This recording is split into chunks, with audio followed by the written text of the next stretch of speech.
The control panels sparked violently as the human spaceship, the Odyssey, spiraled out of control, alarms blaring throughout the hull.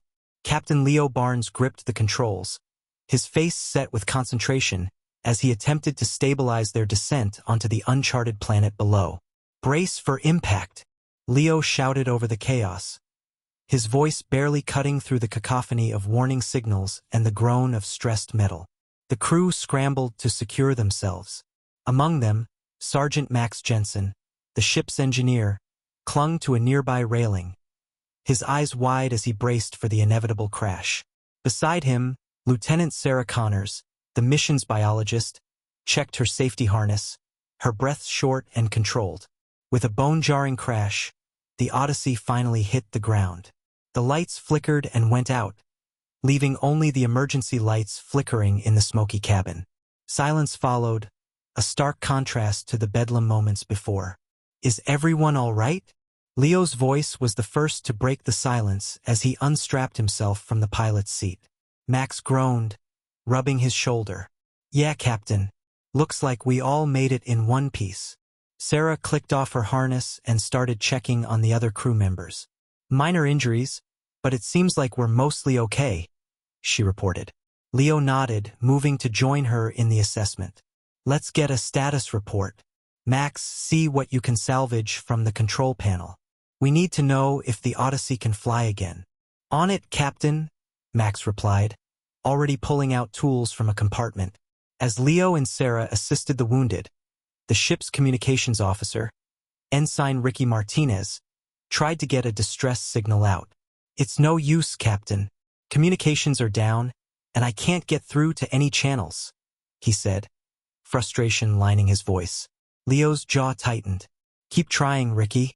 "Sarah, Max, once we're done here, we need to secure the perimeter. We're not the only ones who've landed here." He pointed out the window where, not too far from their crash site, the sleek hull of an alien spacecraft gleamed under the planet's twin suns. It was unlike any design they had seen before. "Alien craft?" Sarah questioned, peering out with interest mixed with apprehension. "That's our next priority," Leo confirmed. "We establish contact. But first, we ensure everyone's safety and gather what supplies we can. We need to be prepared for any situation." Max returned from the cockpit, wiping grease off his hands. "The Odyssey's not going anywhere fast without major repairs. We might salvage some parts from the other ship if they're friendly." Leo nodded in agreement. "Let's hope they are. Prepare a recon team. We're going to need to make contact." The crew set to work, their training kicking in as they organized into teams, each member assigned a clear role. Despite the uncertainty of their situation, there was a palpable sense of purpose among them. As they prepared to approach the alien vessel, Leo pulled Sarah aside. "Keep your eyes open. We don't know what we're walking into." "Don't worry, Captain," Sarah replied, a determined look on her face. "We'll handle this." With a nod to each other, they moved out, ready to face whatever awaited them on this unknown world. Chapter 2. The First Contact. The Odyssey's recon team, led by Captain Leo Barnes, crept cautiously towards the alien spacecraft. The alien craft, with its smooth, silver surface and elegant contours, stood in stark contrast to the damaged human ship. Beside Leo, Sergeant Max Jensen carried a portable scanner, his gaze sweeping the area for any signs of life or technology they could use. "Everything's quiet so far," Max whispered, his voice low under the hum of his scanner. Lieutenant Sarah Connors followed closely, her eyes fixed on the alien ship. "It doesn't look like anyone's come out yet. Maybe they're waiting for us to make the first move." Leo nodded, signaling for the team to halt as they neared the craft. "Ricky, try hailing them again. Universal greetings, standard protocol." Ensign Ricky Martinez, who'd been tinkering with a makeshift communications device, nodded and began transmitting a series of peaceful greetings in various galactic languages. The team waited in silence, the tension palpable in the air. After a moment, a hatch on the alien ship hissed open, and a figure emerged. She was strikingly humanoid, with iridescent skin that shimmered in the sunlight and eyes that glowed softly. She held her hands up in a universal gesture of peace. "Hello," she said in perfect English, her voice melodic yet strong. "I am Mira. I mean no harm." Leo stepped forward, his own hands raised in a sign of peace. "I'm Captain Leo Barnes, and this is my crew. We're peaceful explorers." Mira smiled slightly, her gaze drifting over the group. "I gathered. Our scans showed your ship is heavily damaged. Our own ship is in no better condition." Max, curious and ever the engineer, took a step closer. "You understand our language and technology? We've been monitoring Earth's transmissions for some time," Mira explained. "Your linguistic databases are quite comprehensive." Ricky chuckled, easing the tension a bit. "Guess we're not as secretive as we thought." Myra's expression brightened with a hint of amusement. "Perhaps not, but it seems we have a common goal now. Survival." Leo nodded. "Our first priority is to establish a secure base camp. Can we count on your cooperation?" "Certainly," Mira replied. "I am alone here. My crew was lost during the crash. I have supplies and technology that may be beneficial to us both." Sarah looked between Leo and Mira, sensing the potential for a strong alliance. "We should inventory what we both have. Max, perhaps you and Mira could work together on tech and repairs." Max extended his hand, a gesture Mira mimicked after a brief pause. "I'd like that. I have tools, but I'm more of a pilot than an engineer." As the group began walking back towards the Odyssey, Leo and Mira led the way, discussing potential strategies for survival and repair. The atmosphere was cautiously optimistic as barriers began to break down, with Mira sharing insights into her technology that could help make the necessary repairs faster and more efficiently. "Your approach to fusion power is fascinating," Max commented, examining a device Mira had brought from her ship. "We use similar technology, but yours seems more refined." Mira nodded, explaining the mechanics in detail, which Max absorbed eagerly. Meanwhile, Sarah and Ricky cataloged the combined supplies, noting that food and water were plentiful, but medical supplies were low. As they worked, Leo watched Mira interact with his crew. Her easy manner and willingness to share knowledge spoke volumes about her character. He found himself hoping that this unexpected encounter might lead to more than just survival, perhaps a lasting friendship among the stars. Chapter 3: Learning to Communicate. The crash site began to feel less like a disaster zone and more like a makeshift village as the days passed. Captain Leo Barnes stood near the center of their camp, watching his team and their alien companion, Mira, attempt to blend their resources and knowledge. The morning sunlight filtered through the canopy of strange, rust-colored trees overhead. "Max, let's go over the inventory one more time," Leo said, walking towards Sergeant Max Jensen, who had set up a workstation near the repaired communication relay. "Sure thing, Captain," Max replied, gesturing at the equipment spread across a large, flat rock. "We've got 2 portable generators, one at 50% efficiency, the other barely functional. 6 data tablets, 4 of which are operational. And the rest is, well, a mix of survival gear and some of Myra's alien tech. Most of that we haven't figured out yet." "Have you been able to get anything working with the alien tech?" Leo asked, crossing his arms. Max rubbed his neck, glancing at Mira, who was examining one of their portable generators. "Not yet. It's like trying to read a book in a language I've never even heard of before. Myra's been helping, but I'm still piecing it together." Mira looked up at her name and walked over, holding a small, glowing device. "It's not that complicated," she said, smiling faintly. "You just need to understand the fundamental principles of energy conversion. For example," she crouched beside the generator, attaching the glowing device to its input port. "This stabilizer should smooth out the energy flow and bring it closer to your system's tolerance." Max knelt beside her, watching intently as she adjusted the controls. "Ha, alright, so that's kind of like an energy regulator. Okay, I think I'm starting to see how your system works." "Thanks, Mira." "Any time," she said, standing. "Once we get the stabilizer working, your generator should function at close to 100% efficiency. That might solve some of your power problems." Leo nodded in approval. Good. Keep at it, both of you. We need those generators running smoothly if we're going to keep our systems online. As they worked, Lieutenant Sarah Connors approached, holding a datapad. Captain, I've been reviewing the local flora and fauna. I think I've identified a few plant species that could be used to supplement our food stores. Good work, Leo replied. Anything dangerous we should avoid? There's a type of vine that secretes a corrosive sap, Sarah said, scrolling through her notes. If we encounter it, we'll need to steer clear. But most of the plant life seems non-toxic. Leo looked toward the horizon, where the rust-colored forest stretched for miles. All right, Sarah, take a small team and gather some of those safe plants. We need to make sure we're not relying entirely on our rations. Sarah nodded and headed off to assemble her team. As the crew settled into their tasks, Mira approached Leo. Captain, may I have a word? Of course, Leo said, gesturing for her to walk with him.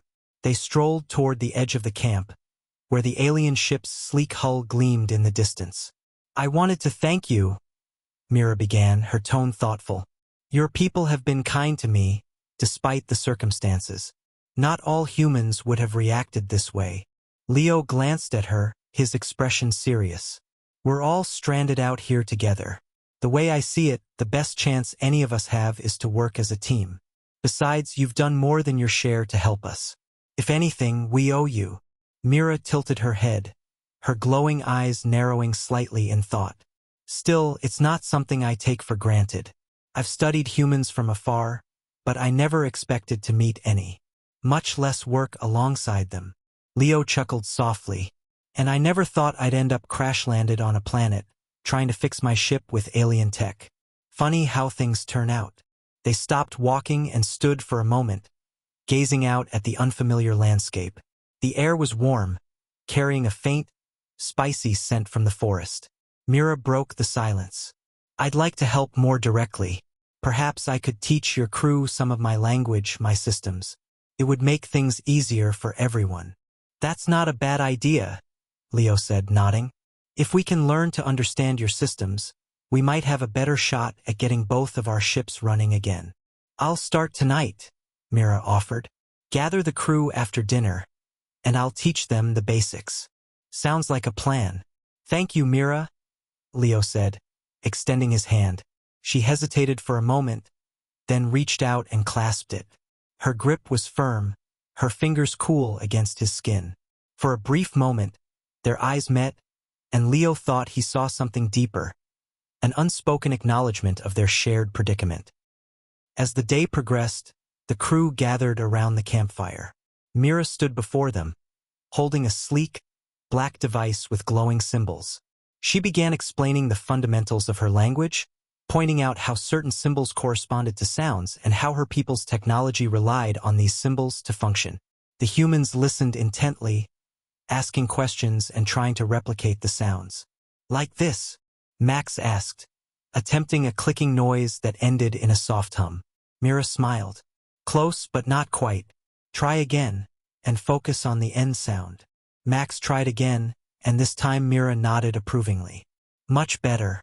You're catching on quickly. Ricky joined in, grinning as he nailed the pronunciation on his first attempt. Hey, maybe I have a knack for alien languages. Mira laughed softly, a sound that seemed to lighten the mood around the fire. It's possible. If you keep practicing, you might even be fluent by the time we leave this planet. Leo watched from the side, his arms crossed, a small smile on his face. Despite their dire situation, there was a sense of camaraderie forming, human and alien working together, learning from one another. It was a reminder that even in the strangest of circumstances, understanding and cooperation could turn strangers into allies. Chapter 4. Exploring Together. It had been several weeks since the crash, and the crew had settled into a tense but productive rhythm. While repairs on the Odyssey and Myra's alien craft continued, Captain Leo Barnes decided it was time to explore the surrounding environment. They needed to understand their surroundings, find resources, secure the perimeter, and, with luck, discover something that could help them repair their ships faster. All right, Max, Leo said as he tightened the straps on his gear. You're coming with me. Sarah, you're in charge here until we get back. Ricky, keep trying to boost that signal. Maybe we'll pick up a stray frequency. Max nodded, slinging a portable scanner over his shoulder. Got it, Captain. Lead the way. Mira, who had been quietly examining a piece of alien tech nearby, looked up. I'd like to join you, she said. I know this planet better than you do. My ship's scanners picked up some anomalies before we lost power. I can guide you. Leo hesitated for a moment, then nodded.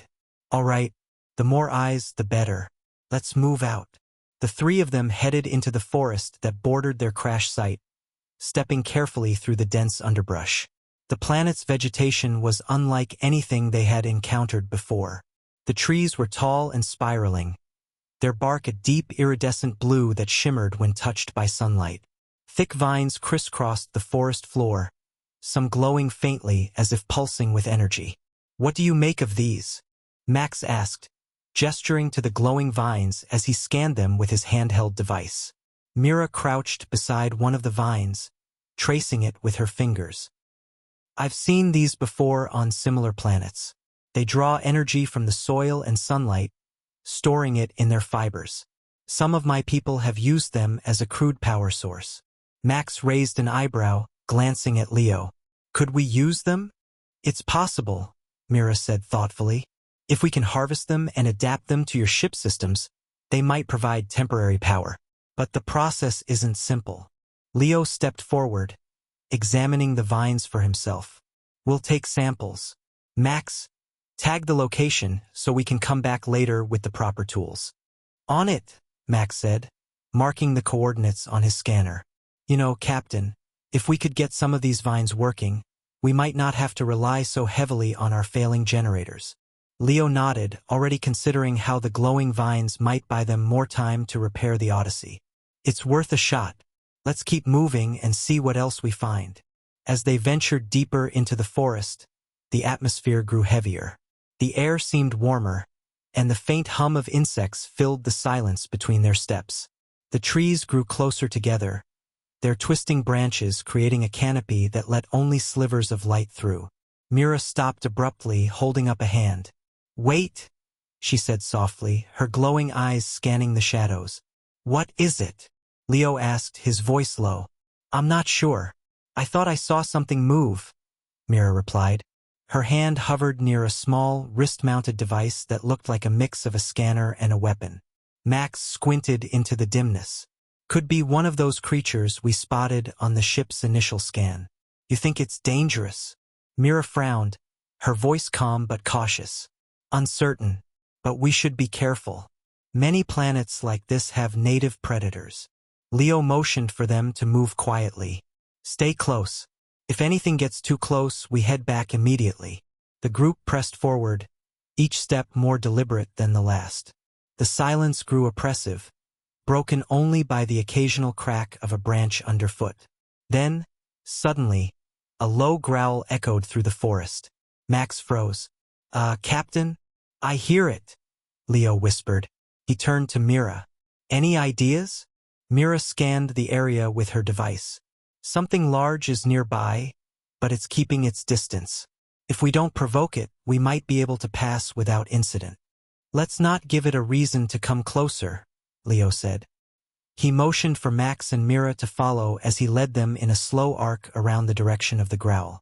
After several tense minutes, the growl faded, and the forest seemed to breathe again. They emerged into a small clearing where the ground was covered in soft, moss-like plants that emitted a faint golden light. This is promising, Mira said, crouching to inspect the moss. It's a natural luminescent material. Could be used for low-level illumination, or maybe even as an energy source. Another sample to add to the list, Max said, pulling out a small container to collect a portion of the glowing moss. Captain, this place might be a gold mine for resources. Leo nodded, glancing around the clearing. Let's not get too comfortable. We don't know what else is out here. The group spent the next few hours gathering samples, marking locations, and carefully documenting everything they found. Despite the earlier tension, they began to fall into an easy rhythm. Max joked about the glowing moss being worth a fortune back home. Mira shared her knowledge of similar planets her people had visited, and Leo kept them focused on the task at hand. As they made their way back to camp, the three of them couldn't help but feel a small measure of satisfaction. They hadn't just survived. They'd worked together, blending their skills and knowledge to make real progress. Back at the crash site, Sarah greeted them with a raised eyebrow. "Find anything useful?" "More than we expected," Leo replied, handing her one of the samples. "We'll go over everything tonight." "Max, Mira. Good work out there." Max grinned. "Happy to help, Captain." Mira nodded, her expression calm but pleased. "It was a productive outing. I look forward to seeing how you'll use these resources." As the team settled in for the evening, the makeshift camp seemed a little brighter, a little more hopeful. For the first time since the crash, the prospect of repair and recovery felt within reach. Not because of luck or blind chance, but because they were beginning to understand and trust one another. Chapter 5: The Whispering Woods. The forest changed subtly as they ventured deeper into uncharted territory. Captain Leo Barnes, Sergeant Max Jensen, and Mira were moving carefully, the trees around them growing denser. The twisted trunks and sprawling vines seemed to reach for them, and the usual hum of distant wildlife was conspicuously absent. Even the sunlight struggled to filter through, leaving a dim, diffused glow that painted everything in shades of gray and green. "This place gives me the creeps," Max muttered, glancing over his shoulder. His scanner buzzed softly, but the readout remained inconclusive. "You sure this is the right way, Captain?" Leo adjusted the strap of his pack and looked at Mira. "Mira, are we close? You said this area had strange energy readings. Do you still think we'll find something useful here?" Mira studied the terrain ahead, her glowing eyes narrowing. "The readings were strongest just beyond that ridge. If I'm correct, we'll find something worth investigating on the other side. But this environment is unusual. The plant life seems almost responsive." Max snorted nervously. "Responsive? You mean alive?" Mira shook her head. "Not alive in the way you're thinking. More reactive. It might be why the scans are so hard to interpret." "Well, great," Max muttered, gripping his scanner tightly. "I love wandering into forests that react to us. Really puts my mind at ease." Leo glanced at his sergeant, then back at Mira. "All right, we move cautiously, stay together, and keep track of where we've been.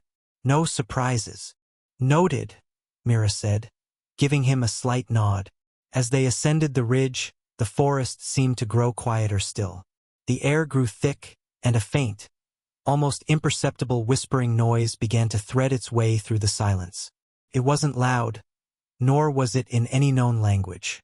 It was just there, a faint murmur that prickled the edges of their awareness. Max paused, looking around. "You hear that?" Leo frowned. "Yeah." "Mira, is that—" "I hear it too," Mira cut him off. Her voice was calm but focused. "It's not coming from any one source. It's everywhere." "Fantastic," Max said, exhaling sharply. "You've got ghosts on your planet too?" Mira glanced at him, her expression unreadable. "It's not ghosts. I believe it's some form of electromagnetic interference. The vegetation may be naturally producing it." Leo kept them moving, leading them over the ridge and into a clearing on the other side. Here, the trees seemed more deliberate in their arrangement, forming a circle around a small pond that shimmered unnaturally.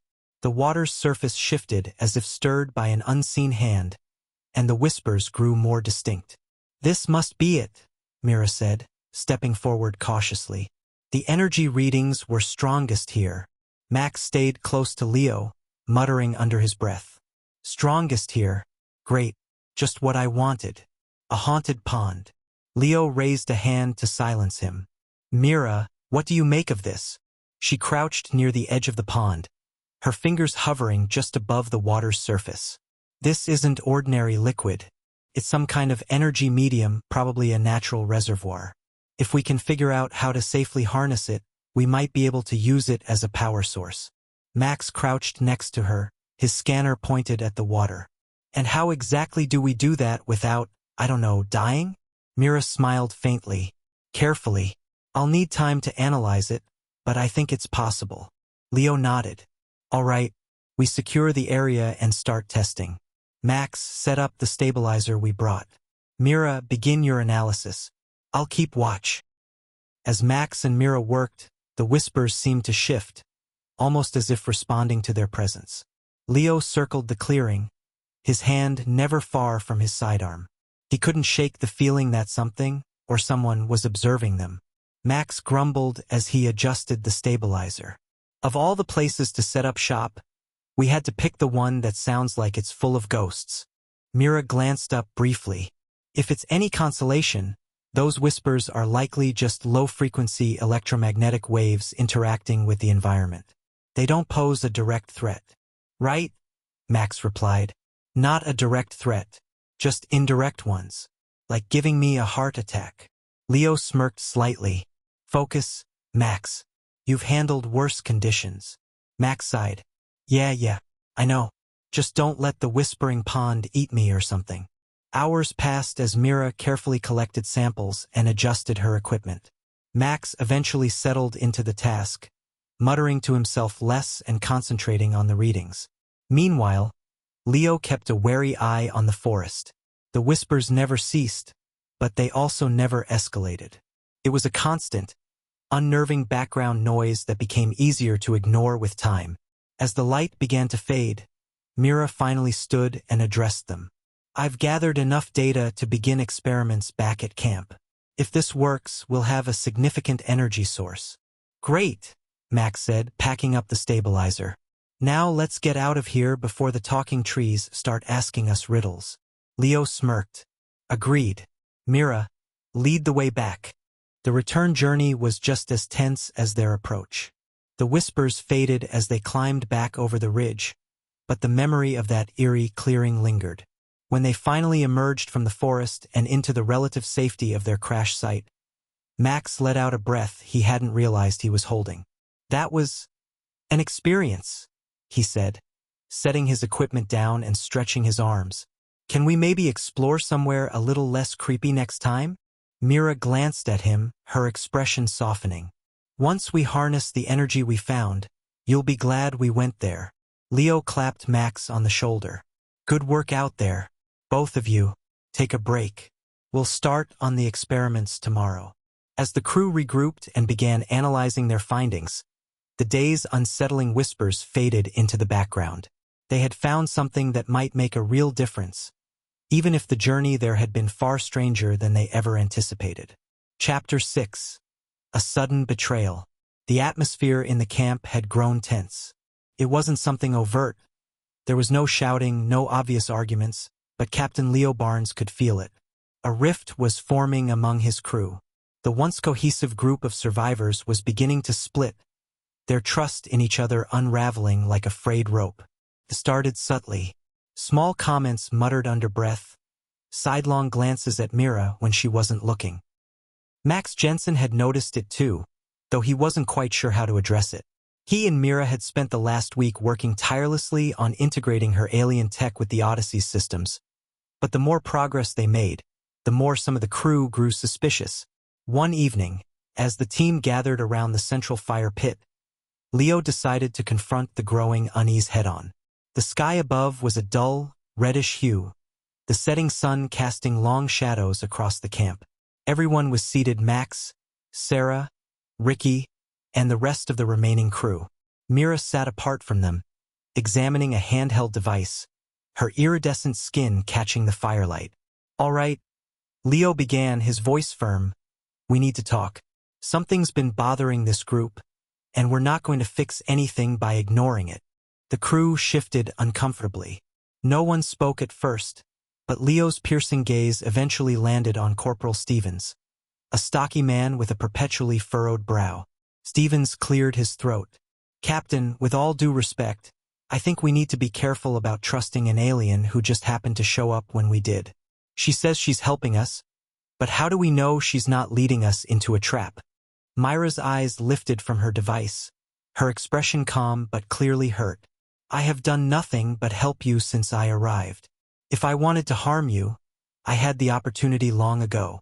She's right, Max said, his voice more defensive than he intended. She's been working with me on the generators, on the stabilizers, on everything. Without her input, we wouldn't even have half the systems we've got running now. Doesn't mean she doesn't have an agenda, Stevens countered. How do we know she's not feeding information to someone else? There could be more of her kind out there. That's enough, Leo said sharply, silencing the murmurs that had started among the crew. We don't have the luxury of tearing each other apart. Mira has been an asset from day one. Stevens, if you have concrete evidence of wrongdoing, present it now. If not, you'll stop these baseless accusations.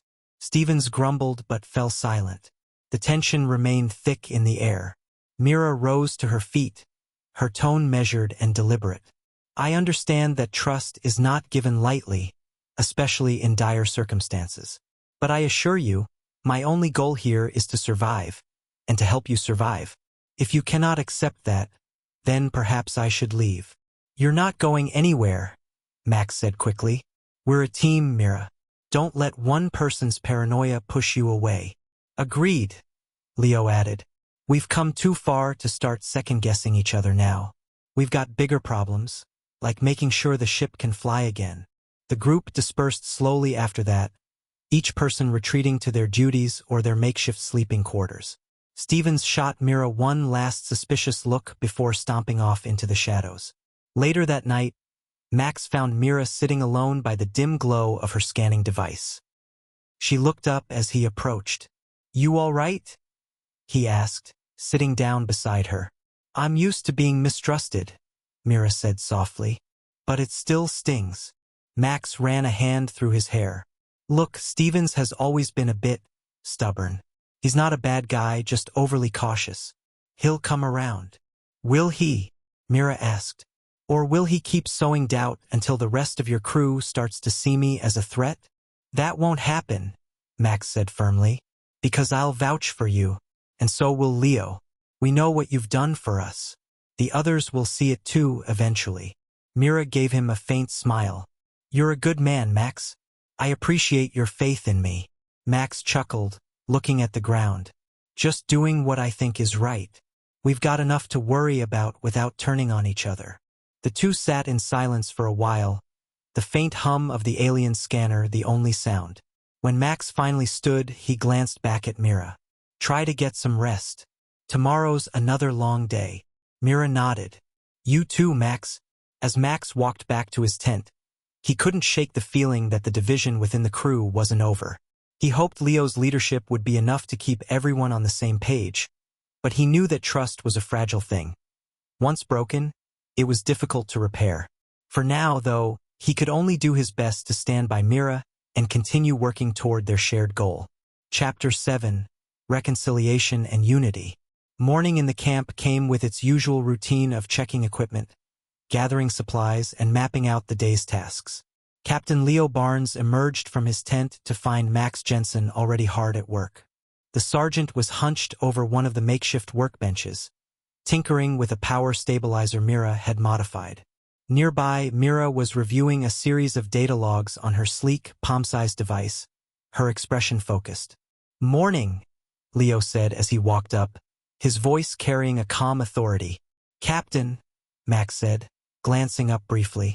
Just putting the finishing touches on this stabilizer. Myra's upgrades are solid, by the way. Good to hear, Leo replied. He turned to Mira. Mira, do you have a moment? She looked up, nodding. Of course, Captain. Leo motioned for her to walk with him. The camp was quiet, the rest of the crew still shaking off sleep or starting their morning duties. As they walked, Leo spoke, keeping his tone even. Mira, I want to address what happened yesterday, he said. I know that some of the crew, Stevens in particular, have expressed doubts about your intentions. I'm aware, she replied, her voice calm but tinged with disappointment.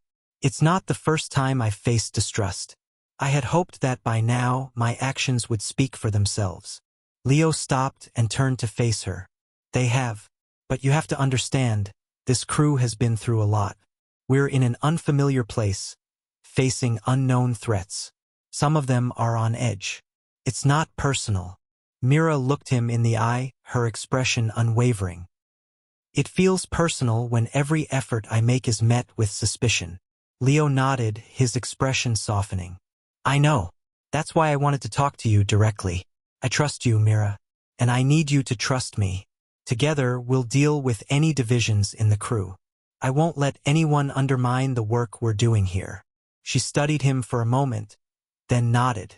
All right, Captain. I trust you. Good, Leo said. Let's head back. We've got a lot of work to do. As they returned to camp, Leo found Max waiting, the stabilizer now humming quietly on the bench. It's ready, Max said, holding up a diagnostic tablet. I think this'll get us another 20% efficiency on the generator. Maybe more. That's excellent, Max, Leo said, clapping him on the shoulder. Get it installed. Mira, can you assist? Of course, she said, stepping forward to help. The two of them worked side by side, their movements synchronized. Mira handed Max tools as he needed them, her keen understanding of both human and alien technology making the process faster and more efficient. Pass me the torque wrench, Max said, extending a hand. Here, Mira replied, placing it in his palm. The energy conduits will need to be rebalanced after this step. Got it, Max said, carefully adjusting the components. You know, if we ever get out of this, I'm going to have a hard time going back to working on plain old human tech. This stuff is fascinating. Mira smiled slightly. You adapt quickly. Most of my people would find your technology primitive, but I see its potential. Primitive, huh? Max said with a chuckle. I'll take that as a compliment. Leo watched them from a few steps away, glad to see the partnership working smoothly. He was also keenly aware that not everyone in the camp shared Max's enthusiasm. As he turned, he caught sight of Stevens and a few others, their expressions unreadable as they whispered among themselves. Leo made a mental note to address it later. By midday, the stabilizer was installed, and the generator's output had noticeably improved. The entire camp seemed to buzz with renewed energy. For the first time in days, there was a sense of forward momentum, of progress. Over lunch, Leo gathered the crew around. The mood was lighter, the recent successes lifting some of the tension that had hung over them. All right, Leo began, his voice clear and steady.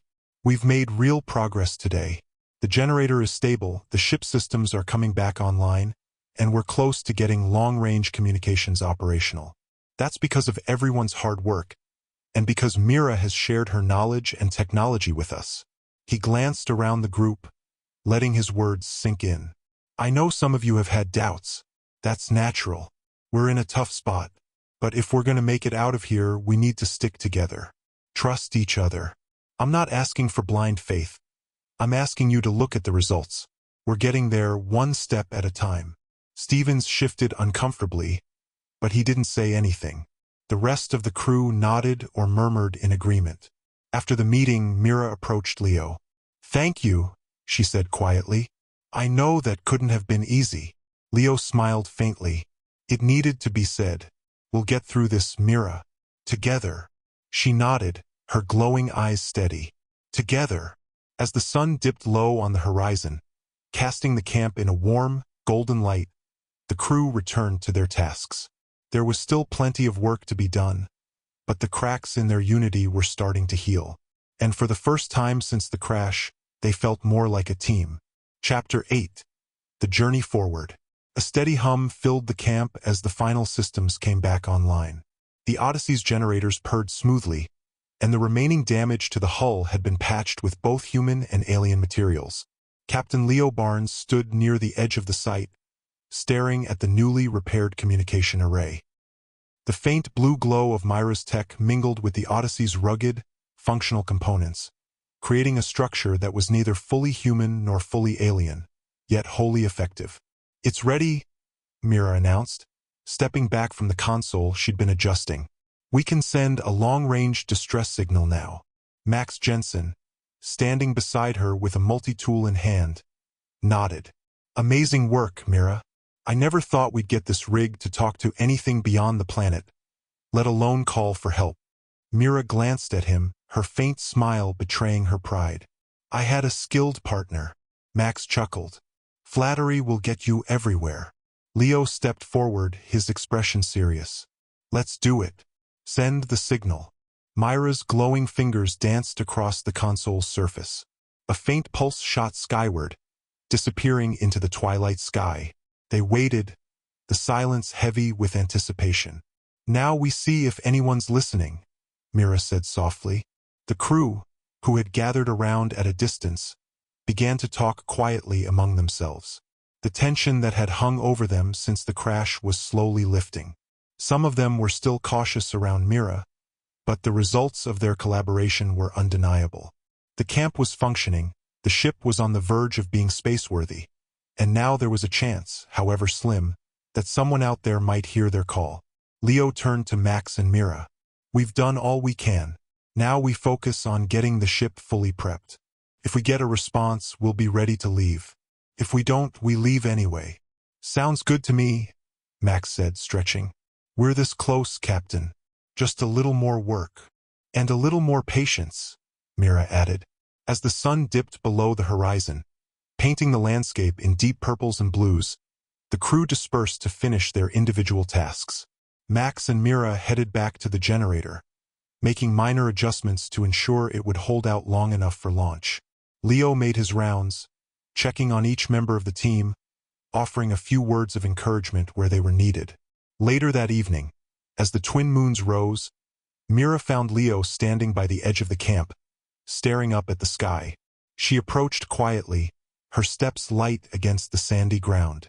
Captain, she said, her voice carrying gently on the cool breeze. Leo turned to her. Couldn't sleep either? Mira shook her head, her glowing eyes reflecting the moons. I suppose I'm just thinking. We've worked so hard to get to this point, but part of me wonders what happens next. When we leave this planet, where do we go? Leo looked back at the stars. We head for the nearest outpost, get the crew to safety, and then, I don't know, we'll figure it out. Mira stepped closer, standing just beside him. And what about us? The things we've built here, this cooperation, this understanding. Do you think it will last once we're back in familiar surroundings? Leo glanced at her. I think it can, if we want it to, and I want it to. She gave him a small smile. So do I. They stood there for a while, the silence comfortable, the connection between them unspoken but undeniable. Finally, Mira broke the quiet. Captain, you've been a good leader. You've brought us through challenges most would have failed to overcome. Leo shook his head. I've just done what needed to be done. And I couldn't have done it without this crew, or without you. Her smile widened. Well, I'm glad you think so. The soft beep of a nearby console broke the moment. They both turned to see the communication array blinking with activity. Max's voice rang out from across the camp. Captain, we're getting a response. Leo and Mira exchanged a look, then hurried to the array. The rest of the crew gathered around as the signal stabilized. It was faint, distorted, but unmistakable. A voice on the other end, responding to their distress call. We hear you, Odyssey crew. Help is on the way. Cheers erupted from the team. After weeks of uncertainty and struggle, they finally had confirmation that someone knew they were alive, and that someone was coming to get them. Leo raised a hand, quieting the group. All right, everyone. We're not done yet. Keep working. If help is coming, we want to be ready to launch the moment they arrive. Let's finish strong. The crew dispersed, energized by the news. Mira stayed behind with Leo, her gaze lingering on the array's glowing lights. You did it, she said quietly. We did it, Leo corrected, looking at her. None of this would have been possible without you. Mira met his gaze, her glowing eyes steady. Then I suppose we're not so different after all. As they stood there, the first signs of dawn appeared on the horizon. It wasn't just a new day. It was the start of the next chapter of their journey. Together,